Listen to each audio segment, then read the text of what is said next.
ನಮಸ್ಕಾರ ವೀಕ್ಷಕರೇ, ಸಹಕಾರ ಕಲಿಕೆ ಯೂಟ್ಯೂಬ್ ಚಾನಲ್ಗೆ ನಿಮಗೆ ಸ್ವಾಗತ. ಮತ್ತೊಮ್ಮೆ ಪರಿಸರ ಅಧ್ಯಯನಕ್ಕೆ ಸಂಬಂಧಿಸಿರುವಂತಹ ಪತ್ರಿಕೆ 1ಕ್ಕೆ ಸಂಬಂಧಿಸಿದ್ದು, ಪತ್ರಿಕೆ 1 ಪರಿಸರ ಅಧ್ಯಯನಕ್ಕೆ ಸಂಬಂಧಿಸಿರುವಂತಹ ವಿಡಿಯೋಗಳ ಒಂದು ಕೀ ಉತ್ತರಗಳನ್ನು ನಾವು ಈ ವಿಡಿಯೋದಲ್ಲಿ ನೋಡ್ತಾ ಇದ್ವಿ. 121ನೇ ಪ್ರಶ್ನೆ ಬನ್ನಿ. ಶುಷ್ಕ ವಿದ್ಯುತ್ ಕೋಶದಲ್ಲಿ ವಿದ್ಯುತ್ ಉತ್ಪಾದಿಸುವಂತಹ ಒಂದು ಕ್ರಿಯೆಯನ್ನ ನಾವು ಏನಂತ ಕರಿತೀವಿ ಅಂದ್ರೆ ಅದಕ್ಕೆ ರಾಸಾಯನಿಕ ಕ್ರಿಯೆ ಅಂತ ಕರಿತೀವಿ. ಉತ್ತರ 4 ಆಗ್ತದೆ. ಆಮೇಲೆ 122ನೇ ನೋಡ್ರಿ, ಬಲವು ಇದನ್ನು ಉಂಟು ಮಾಡುವುದಿಲ್ಲ. ಭೌತ ಸ್ಥಿತಿಯಲ್ಲಿ ಒಂದು ಬದಲಾವಣೆ ಅನ್ನುವಂಥದ್ದು ಸರಿಯಾಗಿರ್ತಕ್ಕಂಥ ಉತ್ತರ ಆಗುತ್ತೆ. 122. 123 ನೋಡಿ, ಭೂಮಿಯ ಅತ್ಯಂತ ಹೊರ ತೊಗಟೆ ಅಂತ ಕೇಳಿದ್ದಾರೆ. ಇದಕ್ಕೆ ಸರಿಯಾದ ಉತ್ತರ ಭೂತೊಗಟೆ ಅಂತ ಕರಿತೀವಿ. ಮೆಂಟಲ್ ಅಲ್ಲ, ಮೆಂಟಲ್ ಮಧ್ಯದಲ್ಲಿ ಬರುತ್ತೆ. ಆಮೇಲೆ ಒಳಗರ್ಭ ಕೆಳಗಡೆ ಬರ್ತಕ್ಕಂಥದ್ದು, ಕೇಂದ್ರ ಗೋಳ ಅಂತ ಕರಿತೀವಿ. ಶಬ್ದದ ಸ್ಥಾಯಿಯು ಇದನ್ನ ಅವಲಂಬಿಸಿದೆ. ಸ್ತಬ್ಧದ ಸ್ಥಾಯಿ ಯಾವುದನ್ನ ಅವಲಂಬಿಸಿದೆ? ಆವೃತ್ತಿಯನ್ನ ಅವಲಂಬಿಸಿದೆ. ಆನಂತರ ಈ 125ನೇ ಪ್ರಶ್ನೆ ನೋಡಿ, ಬೆಳಕಿನ ಪ್ರತಿಫಲನಕ್ಕೆ ಸಂಬಂಧಿಸಿದಂತ ಸರಿಯಾದ ರೇಖಾಚಿತ್ರ ಯಾವುದು? ಬೆಳಕು ಯಾವ ರೀತಿಯಾಗಿ ಪ್ರತಿಫಲನಗೊಳ್ತದೆ ಅನ್ನುವಂಥದ್ದು ಇಲ್ಲಿ ನಮಗೆ ಒಂದು ಸೂಚಿಸುವಂತ ಪ್ರಶ್ನೆ ಯಾವುದು ನಾನಂದ್ರೆ 2ನೇದು ಉತ್ತರ ಕೊಡ್ತಾ ಹೋಗ್ತೇನೆ. ಓಕೆ, ನಂತರ 126ನೇ ಪ್ರಶ್ನೆ ನೋಡಿ, 6ರಷ್ಟು ಪರಿಮಾಣದ ಭೂಕಂಪವು 4ರಷ್ಟು ಪರಿಮಾಣದ ಭೂಕಂಪನಕ್ಕಿಂತ 2ರಷ್ಟು ವಿನಾಶಕಾರಿ, 10ರಷ್ಟು ವಿನಾಶಕಾರಿ, 100ರಷ್ಟು ವಿನಾಶಕಾರಿ, 1000ರಷ್ಟು ವಿನಾಶಕಾರಿ ಅಂತಕ್ಕಂಥದ್ದಿದೆ. ಇಲ್ಲಿ ನೋಡಿ, 6ರಷ್ಟು ಪರಿಮಾಣದ ಭೂಕಂಪ 4ರಷ್ಟು ಪರಿಮಾಣದ ಭೂಕಂಪನಕ್ಕಿಂತ ಎಲ್ಲ ಒಂದ್ ಕಡೆ 100ರಷ್ಟು ಹೆಚ್ಚು ವಿನಾಶಕಾರಿ ಆಗ್ತದೆ. ನಂತರ 127ನೇ ನೋಡಿ, ಅಣೆಕಟ್ಟುಗಳಲ್ಲಿ ಸಂಗ್ರಹವಾದ ನೀರು ಇದಕ್ಕೆ ಉದಾಹರಣೆ. ನಿಮಗೆ ಆಗ್ಲೇ ಇದಕ್ಕೆ ತುಂಬಾ ಸರಿ ಗೊತ್ತಾಗಿದೆ. ಇದು ಪ್ರಚನ್ನ ಶಕ್ತಿ ಅಣೆಕಟ್ಟು. ಒತ್ತಡವು ಇದಕ್ಕೆ ಸಮ ಅನ್ನುವಂಥದ್ದು 128ನೇ ಪ್ರಶ್ನೆ. ಯಾವುದಕ್ಕೆ ಒತ್ತಡ ಸಮ? ಬಲ ಅಥವಾ ಏಕಮಾನ ಬಲ ಬಾರ್ ಏಕಮಾನ ವಿಸ್ತೀರ್ಣ ಏನಿದೆಯಲ್ಲ, ಇದು ಇದಕ್ಕೆ ಸಮನಾಗಿರ್ತಕ್ಕಂಥದ್ದು ಒತ್ತಡ. 129ನೇ ಒಂದು ಪ್ರಶ್ನೆ ಗಮನಿಸ್ರಿ. 4 ಕಾಂತಗಳಲ್ಲಿ ಚೌಕದಲ್ಲಿ ಜೋಡಿಸಲಾಗಿದೆ. ಎ, ಬಿ ಮತ್ತು ಸಿ ಧ್ರುವಗಳು ಅನುಕ್ರಮವಾಗಿ ಎಸ್ ಯಾವುದು ಅಂತಕ್ಕಂಥದ್ದು ಪ್ರಶ್ನೆ. 129 SNS ಸರಿಯಾದಂತ ಉತ್ತರ ಆಗಿದೆ. ಹೊಳೆಯುವ ಅಲೋಹ ಯಾವುದು ಅಂತಕ್ಕಂಥದ್ದು ಇಲ್ಲಿ ಪ್ರಶ್ನೆ. ಇದಕ್ಕೆ ಹೊಳೆಯುವ ಅಲೋಹ ಯಾವುದು ಅಂದ್ರೆ ಅಯೋಡಿನ್, ಹೊಳೆಯುವ ಅಲೋಹ. ಗಾಳಿಯಲ್ಲಿರುವ ನೀರಾವಿಯ ಪ್ರಮಾಣವನ್ನ ನಾವು ಆರ್ದ್ರತೆ ಅಂತ ಕರಿತಾ ಹೋಗ್ತೀವಿ. ತೇವಾಂಶ ಅಂತಾನು ಕರಿತೀವಿ, ಆರ್ದ್ರತೆ ಅಂತಾನು ಕರಿತೀವಿ. ಏನ್ ಮಂಜು ಇದೆಯಲ್ಲ ಅದು ತೇವಾಂಶ, ಆರ್ದ್ರತೆ. ಸರಿ. 132ನೇ ಪ್ರಶ್ನೆ, ಗಾಳಿಯು ಇದಕ್ಕೆ ಉದಾಹರಣೆಯಾಗಿದೆ ಅಂತ ಪ್ರಶ್ನೆ ಇದೆ. ಗಾಳಿ ಇದು ಸಂಯುಕ್ತಕ್ಕೆ ಉದಾಹರಣೆ, ಎಲ್ಲವನ್ನ ಒಳಗೊಂಡಿರ್ತಕ್ಕಂಥದ್ದು ಮಿಶ್ರಗಳು. 132 ಗಾಳಿ ಸಂಯುಕ್ತ. ಇದನ್ನು ಕಪ್ಪು ಚಿನ್ನ ಅಂತೇಳಿ ಕರಿತೀವಿ ಅಂತಕ್ಕಂಥದ್ದಿದೆ. ಸರಿಯಾದ ಉತ್ತರ ಪೆಟ್ರೋಲಿಯಂ ಅನ್ನ ನಾವು ಕಪ್ಪು ಚಿನ್ನ ಅಂತ ಕರಿತೀವಿ.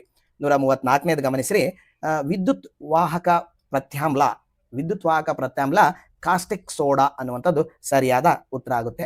135 ಗಮನಿಸಿ, ದ್ರವ್ಯವನ್ನ ಘನಸ್ಥಿತಿಗೆ ಪರಿವರ್ತಿಸುವ ಕ್ರಿಯೆಯನ್ನ ನಾವು ಘನೀಕರಣ ಅಂತ ಕರಿತೀವಿ. ಸರಿಯಾದ ಉತ್ತರ 135 2. ನಂತರ 136ನೇದು ಗಮನಿಸ್ರಿ, ಆಸಿಟಿಕ್ ಆಮ್ಲವು ಬೇಕಿಂಗ್ ಸೋಡಾದೊಂದಿಗೆ ವರ್ತಿಸಿದಾಗ ಬಿಡುಗಡೆ ಏನಾಗುತ್ತೆ ಅಂದ್ರೆ ಸರಿಯಾದ ಉತ್ತರ CO2 ಬಿಡುಗಡೆ ಆಗ್ತದೆ. 137ನೇದು, ಇದನ್ನು ಕ್ಯಾಲೋರಿ ಮೌಲ್ಯದ ಏರಿಕೆ, ಯಾವುದು ಹೆಚ್ಚು ಕ್ಯಾಲೋರಿ ಮೌಲ್ಯ, ಯಾವುದು ಕಡಿಮೆ ಕ್ಯಾಲೋರಿ ಮೌಲ್ಯ ಹೊಂದಿದೆ ಅಂತ ಏರಿಕೆ ಕ್ರಮದಲ್ಲಿ ಇದನ್ನ ಮಾಡ್ರಿ ಅಂತ ಹೇಳಿದ್ದಾರೆ. ಇಲ್ಲಿ ನಾನು ಹೇಳ್ತಾ ಹೋಗ್ತೀನಿ, ಇದಕ್ಕೆ ಆಪ್ಷನ್ ಸಿ, ಕಟ್ಟಿಗೆಗಿಂತ ಜೈವಿಕ ಅನಿಲ ಜಾಸ್ತಿ, ಜೈವಿಕ ಅನಿಲಕ್ಕಿಂತ ಪೆಟ್ರೋಲ್ ಜಾಸ್ತಿ ಇದೆ, ಪೆಟ್ರೋಲ್ಗಿಂತ LPG ಜಾಸ್ತಿ, LPGಗಿಂತ ಹೈಡ್ರೋಜನ್ ಹೆಚ್ಚು ಕ್ಯಾಲೋರಿ ಮೌಲ್ಯ ಹೊಂದಿರತಕ್ಕಂಥದ್ದು ಹೈಡ್ರೋಜನ್. ಸರಿಯಾದ ಉತ್ತರ 3 ಆಗ್ತದೆ. ಸಸ್ಯಗಳು ಉಸಿರಾಟಕ್ಕೆ ಬಳಸುವ ಅನಿಲ, ಇದನ್ನ ಸ್ವಲ್ಪ ಗಮನಿಸಬೇಕು ನೀವು. ಸಸ್ಯಗಳು ಉಸಿರಾಟಕ್ಕೆ ಎಕ್ಸಾಕ್ಟ್ಲಿ ಬಳಸೋದು ಏನು ಅಂತಕ್ಕಂಥದ್ದನ್ನ ನಾವು ಕೆಲವೊಂದು ಪುಸ್ತಕಗಳು ಓದಿದಾಗ ಎಲ್ಲಾ ಜೀವಿಗಳು ಕೂಡ ಉಸಿರಾಟಕ್ಕೆ ಆಕ್ಸಿಜನ್ನೇ ಬೆಳೆಸ್ತವೆ, ಆದರೆ ಈ ಸಸ್ಯಗಳು ಆಕ್ಸಿಜನ್ನೇ ಉಸಿರಾಟಕ್ಕೆ ಬಳಸ್ತವೆ, ದ್ಯುತಿ ಸಂಶ್ಲೇಷಣಾ ಕ್ರಿಯೆಗೆ ಮಾತ್ರ ಕಾರ್ಬನ್ ಡೈಆಕ್ಸೈಡ್ ಬಳಸ್ತವೆ ಅಂತಕ್ಕಂಥದ್ದನ್ನ ಕೆಲವೊಂದು ಓದಿದೆ. ಹಾಗಾಗಿ ಇದಕ್ಕೆ ನಾನು ಸರಿಯಾದ ಉತ್ತರ ಆಕ್ಸಿಜನ್ನೇ ಕೊಡ್ತೀನಿ. ಎಲ್ಲ ಒಂದ್ ಕಡೆ ಇದಕ್ಕೆ ಕಾರ್ಬನ್ ಡೈಆಕ್ಸೈಡ್ ಆಗಿರ್ಬೋದೇನೋ ಅಂತಕ್ಕಂಥದ್ದು ನೋಡೋಣ. ಇದನ್ನ ಸ್ಟಾರ್ ಇಟ್ಕೊಳ್ಳಿ. ಅದು ಕೆಲವೊಂದು ಪುಸ್ತಕದಲ್ಲಿ ಹಿಂಗೆ ಇದೆ, ಆಕ್ಸಿಜನ್ ಉಸಿರಾಟಕ್ಕೆ ಬಳಸೋದು ಆಕ್ಸಿಜನ್ನೇ, ದ್ಯುತಿ ಸಂಶ್ಲೇಷಣಾ ಕ್ರಿಯೆಗೆ ಬಳಸೋದು ನಾವು ಕಾರ್ಬನ್ ಡೈಆಕ್ಸೈಡ್ ಅನ್ನುವಂಥದ್ದನ್ನ ಇಲ್ಲಿ ಮನಗಾಣಬೇಕು. ನೋಡೋಣ, ಇದಕ್ಕೆ ನಾನು ಆಕ್ಸಿಜನ್ ಉತ್ತರ ಕೊಡ್ತೇನೆ. 139, ದೇಹದ ನಿರ್ಮಾಣಕಾರಕ ಆಹಾರ ಯಾವುದಂದ್ರೆ ಬೇಳೆಕಾಳುಗಳು ಏನಿದಾವಲ್ಲ, ಇವು ದೇಹದ ನಿರ್ಮಾಣಕಾರಕ ಆಹಾರ. ಓಕೆ. 140 ಗಮನಿಸಿ, ನವೀಕರಿಸಬಹುದಾದ ಸಂಪನ್ಮೂಲ ಯಾವನ್ನ ನಾವು ಪುನರ್ ಉಪಯೋಗಿಸಬಹುದು ಅಥವಾ ನವೀಕರಿಸಬಹುದು ಅಂದ್ರೆ ಅದು ನೀರು. ನೀರನ್ನು ನವೀಕರಿಸಬಹುದು. ಈ ಕಲ್ಲಿದ್ಲು ನವೀಕರಿಸಕ್ಕಾಗಲ್ಲ, ಮುಗಿದೋಗುತ್ತೆ, ಖನಿಜಗಳು ಹೋಗುತ್ತೆ, ನೈಸರ್ಗಿಕ ಅನಿಲಗಳು ಮುಗಿದೋಗ್ತವೆ. ಕೆಂಪು ದತ್ತಾಂಶ ಪುಸ್ತಕ ಅಂದ್ರೆ ಏನಂದ್ರೆ ಇದರಲ್ಲಿ ಅಪಾಯಕ್ಕೊಳಗಾಗಿರ್ತಕ್ಕಂಥ ಎಲ್ಲಾ ಪ್ರಾಣಿ ಮತ್ತು ಸಸ್ಯಗಳನ್ನ ದಾಖಲಿಸುವಂತ ಒಂದು ಪುಸ್ತಕ ಒಂದು ಕೆಂಪು ದತ್ತಾಂಶ ಪುಸ್ತಕ ಆಗುತ್ತೆ. ಇವೆಲ್ಲವನ್ನು ಕೆಲವೊಂದನ್ನ ನಾನು ನಮ್ಮ ವಿಡಿಯೋ ಕ್ಲಾಸ್ಗಳಲ್ಲಿ ಮಾಡಿರ್ತಕ್ಕಂಥ ಒಂದು 3 ಪರಿಸರ ಅಧ್ಯಯನದಲ್ಲಿ 7-8 ಪ್ರಶ್ನೆಗಳಿಗೆ ಉತ್ತರಗಳು ಇಲ್ಲಿ ಸಿಗ್ತಾ ಹೋಗ್ತವೆ. ಬರೀ ನಾನು ಪರಿಸರ ಅಧ್ಯಯನಕ್ಕೆ 4 ತರಗತಿಗಳು ಮಾಡಿದ್ದೆ. ಇದರಲ್ಲಿ ಕನಿಷ್ಠ ಒಂದು 7ರಿಂದ 8 ಪ್ರಶ್ನೆಗಳಿಗೆ ಉತ್ತರ ಅವು ಸಿಗ್ತವೆ. 142 ಮಾನವ ಜೀರ್ಣಾಂಗ ವ್ಯೂಹದಲ್ಲಿ ಹೈಡ್ರೋಕ್ಲೋರಿಕ್ ಆಮ್ಲ ಎಲ್ಲಿ ಸ್ರವಿಸುವಿಕೆ ಆಗ್ತದೆ ಅಂದ್ರೆ ಹೈಡ್ರೋಕ್ಲೋರಿಕ್ ಜಠರದಲ್ಲಿ. 142 ಎಸ್ ಎಕ್ಸಾಕ್ಟ್ಲಿ 3. 143 ರೈಜೋಬಿಯಂ ಬ್ಯಾಕ್ಟೀರಿಯಾ ಕಂಡು ಬರೋದು ಯಾವ ಸಸ್ಯ ಅಂತ ಕೇಳಿದರೆ ರೈಜೋಬಿಯಂ ಕಂಡು ಬರೋದು ಇಲ್ಲಿ ಕಡಲೆ ಗಿಡ ಅನ್ನುವಂಥದ್ದು ಸರಿಯಾದ ಉತ್ತರ. 144 ಗಮನಿಸಿ, ಲೋಹದಂತಹ ವಸ್ತುವು ಲೋಳೆಯಂತಹ ವಸ್ತುವು ವಾಸ್ತವವಾಗಿ ಕಪ್ಪೆಯ ಮೊಟ್ಟೆಗಳ ಸಮೂಹವಾಗಿದೆ. ಇದನ್ನ ಹೀಗೆ ಕರೆಯುತ್ತಾರೆ, ಹೇಗೆ? ಎಸ್ ಎಕ್ಸಾಕ್ಟ್ಲಿ ಇದನ್ನ ಸ್ಪಾಮ್ ಅಂತ ಹೇಳಿ ಕರೀತಾರೆ.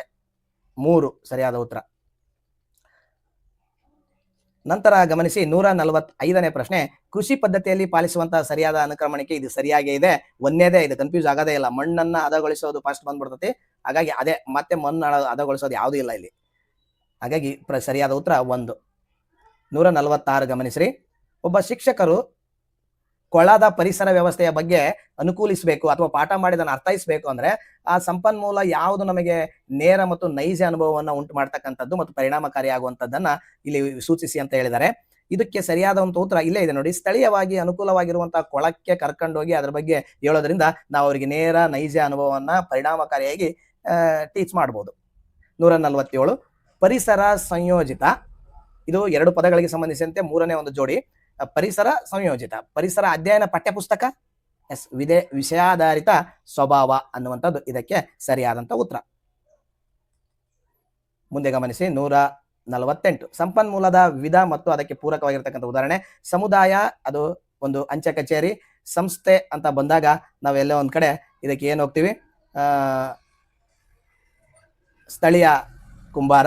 ಮಾಧ್ಯಮ ಅಂದಾಗ ಇದು ವೃತ್ತಪತ್ರಿಕೆ ಆಗುತ್ತೆ. ಪತ್ರಿಕೆ ಅಂತ ಬಂದಾಗ ಇದು ಪ್ರಕೃತಿ ಅಂತ ಬಂದಾಗ ಶಾಲಾ ತೋಟ ಆಗುತ್ತೆ. ಇದನ್ನೇ ಹೊಂದಿಕೆ ಆಗಿರ್ತಕ್ಕಂಥದ್ದು ಇಲ್ಲಿದೆ ಬಿ. ಎಸ್ ಸರಿಯಾದ ಉತ್ತರ 2 ಆಗುತ್ತೆ. 149ನೇದು NCF 2005 ಏನು ಪಠ್ಯಕ್ರಮ ಇದೆ ಅದರ ಪ್ರಕಾರ ಪರಿಸರ ಅಧ್ಯಯನ ಕಲಿಕೆಗೆ ಸಂಬಂಧಿಸಿರುವಂತಹ ಪ್ರಮುಖವಾಗಿ ಏನನ್ನ ಪರಿಗಣಿಸಲಾಗಿದೆ? ಸರಿಯಾದ ಉತ್ತರ ಸಂಕೀರ್ಣ ಆಲೋಚನೆ ಸಾಮರ್ಥ್ಯದ ಬೆಳವಣಿಗೆ ಮತ್ತು ಅರ್ಥ ಮಾಡಿಕೊಳ್ಳುವಿಕೆಯನ್ನ ಒಳಗೊಂಡಿರುವಂತದ್ದು ಪರಿಸರ ಅಧ್ಯಯನ ಆಗಿದೆ ಅಂತ NCF 2005 ಪಠ್ಯಕ್ರಮ ಚೌಕಟ್ಟು ಹೇಳ್ತದೆ ನಮಗೆ. 150ನೇದು ಗಮನಿಸಿ, ಕೊನೆಯ ಪ್ರಶ್ನೆ. ಪರಿಸರ ಅಧ್ಯಯನ ವಿಷಯದಲ್ಲಿ ಮೌಲ್ಯಗಳು ಕಲಿಕೆಯ ಆಂತರಿಕ ಘಟಕವಾಗಿವೆ. ಪರಿಸರ ಅಧ್ಯಯನ ವಿಷಯದ ಕಲಿಕೆಯು ಮಗುವಿನ ಜ್ಞಾನಾತ್ಮಕ ವಲಯದ ಮೇಲೆ ಹೆಚ್ಚು ಕೇಂದ್ರೀಕೃತವಾಗಿದೆ. ಇಲ್ಲಿ ಹೇಳಿಕೆ ನಾನು ಹೇಳ್ತೀನಿ, 2 ಹೇಳಿಕೆಗಳು ಸ್ವತಂತ್ರವಾಗಿ ಸರಿಯಾಗಿದ್ರು ಒಂದು ಹೇಳಿಕೆ ಮತ್ತೊಂದು ಹೇಳಿಕೆಯನ್ನ ಬೆಂಬಲಿಸೋದಿಲ್ಲ ಅನ್ನುವಂಥದ್ದನ್ನ ನಾನು ಕೊಡ್ತಾ ಹೋಗ್ತೀನಿ. ಯಾವುದು ಇದಕ್ಕೂ ಏನು ಬೆಂಬಲ ರೀತಿಯಾಗಿರ್ತಕ್ಕಂಥ ಹೇಳಿಕೆಗಳು ಅವು ಆಗಿಲ್ಲ. ಎಸ್ ವೀಕ್ಷಕರೇ, ಇಲ್ಲಿವರೆಗೂ ಕೂಡ ಸಮಾಜ ಒಂದು ಪರಿಸರ ಅಧ್ಯಯನದ 30 ಪ್ರಶ್ನೆಗಳಿಗೆ ಉತ್ತರವನ್ನು ನಾನು ಹೇಳಿದ್ದೀನಿ. ಇದರಲ್ಲಿ ಎಲ್ಲ ಒಂದ್ ಕಡೆ 1-2 ವೇರಿಯೇಷನ್ ಆಗ್ಬೋದು. ಒಟ್ಟು ನಿಯರೆಸ್ಟ್ ಒಂದು 90+% ಇದಕ್ಕೆ ನಿಯರೆಸ್ಟ್ ಆಗಿರ್ತಕ್ಕಂಥ ಉತ್ತರಗಳನ್ನ ನಾನು ಸೂಚಿಸಿದ್ದೀನಿ ಅನ್ನುವಂಥದ್ದನ್ನ ಇಲ್ಲಿ ಹೇಳ್ತಾ ಹೋಗಿದ್ದೇನೆ. ಹಾಗಾಗಿ ವಿಡಿಯೋ ವೀಕ್ಷಿಸಿದ್ದಕ್ಕಾಗಿ ಧನ್ಯವಾದಗಳು. ನಮ್ಮ ಚಾನಲ್ ಅನ್ನ ಸಬ್ಸ್ಕ್ರೈಬ್ ಮಾಡ್ಕೊಳ್ಳಿ. ಮುಂದಿನ ತಯಾರಿಗೆ, ನಿಮ್ಮ ಶಿಕ್ಷಕರಾಗುವಂತ ಮುಂದಿನ ತಯಾರಿಕೆಗೆ ಪೂರಕವಾಗಿರ್ತಕ್ಕಂಥ ವಿಡಿಯೋಗಳನ್ನ ನಾವು ಕೊಡ್ತಾ ಹೋಗ್ತೇವೆ. CET, PSTR ಆಗಿರ್ಬೋದು, GPT ಆಗಿರ್ಬೋದು, HSTR ಆಗಿರ್ಬೋದು, PU ಕಾಲೇಜ್ ಎಲ್ಲವಕ್ಕೂ ಪೂರಕವಾದ ವಿಡಿಯೋಗಳನ್ನ ಸಂಪನ್ಮೂಲ ವಿಡಿಯೋ ಕೊಡ್ತೀವಿ. ಹಾಗಾಗಿ ನೀವು ಅದನ್ನ ಬೇಕು ಅಂದ್ರೆ ಬೆಲ್ ಐಕಾನ್ ಅನ್ನು ಒತ್ತಿ ನೋಟಿಫೈ ಆಗಿರಿ, ಸಬ್ಸ್ಕ್ರೈಬ್ ಆಗಿ ಅಂತ ಹೇಳ್ತಾ ಇಲ್ಲಿಗೆ ವಿಡಿಯೋನ ಮುಗಿಸ್ತಾ ಇದ್ದೀನಿ. ನಮಸ್ಕಾರ, tata, bye bye, take care, ಶುಭ ದಿನ.